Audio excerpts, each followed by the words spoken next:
তিনজন বন্ধু মিলে সিঙ্গাপুরে ঘুরতে গেল। তারা তিনজনেই হোটেল বুক করলো এবং তারা রুম পেয়েছে 70 তলায়। রাত 12টার পরে হোটেলের লিফট বন্ধ থাকবে। একদিন তারা ঘুরতে বের হলো, কিন্তু তাদের ফিরতে দেরি হলো। হোটেলে এসে দেখে লিফট বন্ধ। তারা চিন্তায় পড়ে গেল, এবার তারা কি করে 75 তলায় উঠবে। তারা সিদ্ধান্ত নিয়ে উপরে উঠতে লাগলো। তাদের মধ্যে একজন গল্প আরম্ভ করলো। তার গল্প শেষ হতে হতে তারা 25 তলা পর্যন্ত উঠতে সক্ষম হলো।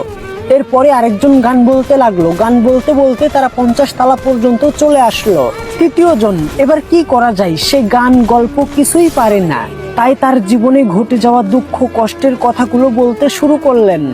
তারপরে সব ঘটনা বলা যখন শেষ হয়, তখন তারা 75 তলায় এসে পৌঁছালো। তারা যখন দরজা খুলতে গেল, তখন দুর্ভাগ্যক্রমে চাবিটা রিসেপশনে। তবে এখন কি আর সম্ভব নিচে গিয়ে চাবিটা নিয়ে আসা? এমন ভাবে যখন আমরা জীবনের 3টি ধাপ পার করে কবরে গিয়ে পৌঁছাবো, যখন জান্নাতের সামনে গিয়ে দেখবো চাবি তো নামাজ দুনিয়া থেকে নিয়ে আসতে পারেনি, তখন কি দুনিয়াতে ফিরে আসার সম্ভব? তাই প্রতিদিন জামাতের সঙ্গে 5 ওয়াক্ত নামাজ পড়া কি আমাদের জন্য উত্তম নয়? এবং জান্নাতের চাবিটা কি সঙ্গে রাখা প্রয়োজন নয়? মহান রাব্বুল আলামিন আমাদের সকলকে বুঝার তৌফিক দান করুক। আমরা সকলেই বলি আমিন।